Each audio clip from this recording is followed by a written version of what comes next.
जय जगन्नाथ। मोर अन्य एक पुस्तक गाथाटी विराजे कल्पना राइजे। गाथाटी विराजे कल्पना राइजे ये पुस्तकटी किशोर और आद्य परिणत वयस मानक पई खूब उपयोगी पुस्तक। ये पुस्तक संबंध में दुई पद जानिबा। मनीष जीवन अनेक अवस्था दे गति करी शेष में धरापृष्ठ विदाय निए। बाल्य अवस्था सभी स्नेह श्रद्धा पाई थाए। कैशोर और यौवन में शिखिबार मनोवृत्तिर विकास घटे।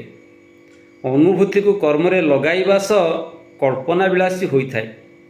विद्यालय और महाविद्यालय रे शिक्षा ग्रहण सह सांगसाथी मेल समय कटाई थाए। यही समय कौतूहलवशत किछि करि बसे जिज्ञासु मनोवृत्तिर वशवर्ती हुई जानिबा को प्रयास करे। यही कविता पुस्तक रे शिशु किशोर मानक पई उपादेय कथा और गाथा को प्रकाश करने को चेष्टा करिछि। यह समस्त प्रिय भाजन हो पारिबो बोली आशा रखी प्रभुंक ठारे उक्त पुस्तकटी को समर्पण करुछि। ये पुस्तकटी निश्चय पढ़ंतु। समस्त हृदय को पुस्तकटी छुई पारिबो ये आशा भरसा अछि।